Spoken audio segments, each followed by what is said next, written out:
Do you think maybe sleazy is a way for you not to lose your mind on, like, maybe you're trying to, Yeah. I mean, you're not, because you're not making fun of these people. You're making fun of the situation, Right. kind of making lighthearted of it, because it's very depressing. It is. And, you know, the homeless folks, they're not going back on sleazy. You know, I'm not letting that happen again. And I felt that there was a point to where it was becoming overwhelming for the community, because they not only were here and they were being bussed in here. We all know that, you know, they were bringing them in from different towns and stuff, and they were getting here themselves.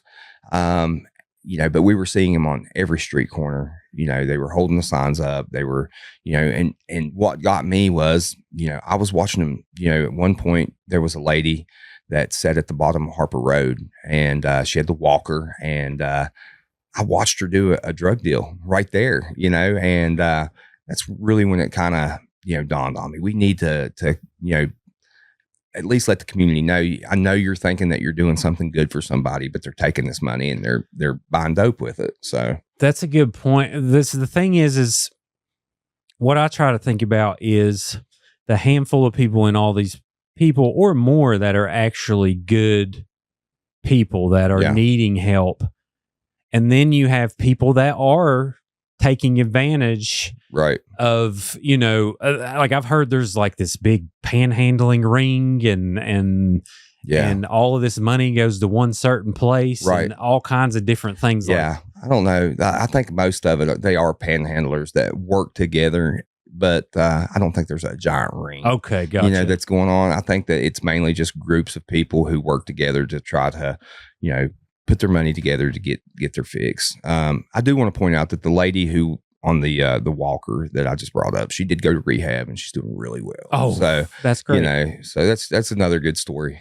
So, yeah. Well, and too, like I've seen where there's a walker at a certain stop, and then it's like shifts. Like this person will go up and then pick up the sign, and then they'll switch out. But I try not to get too negative on people like that. First off, their life most likely sucks. Yeah, absolutely.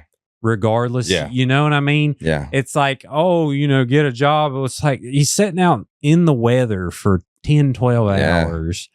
And I see the guy in the wheelchair without legs, and he's, you know, obviously having a rough life. Right. So I try to put that in the forefront of like, well, you know, they may have left their trash on the ground, but at the same time, like they're having a really tough time. Right. And and a lot of these guys, you know, I've stopped and talked to quite a few of them, and you know, they'll openly admit that they're addicted to drugs. Some of them don't, you know, some of them still, you know, they're in the closet when it comes to their drug use, and they don't want people to know about it, even though, you know, we know. But, you know, I try not to be heartless, man. You know, I lost my brother to addiction in 2012. And, you know, it's since high school, over 50 friends from school, you know, dead from addiction, you know, from overdoses.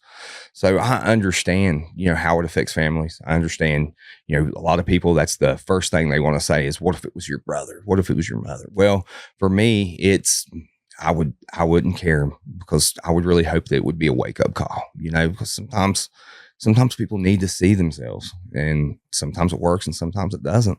That's a good point.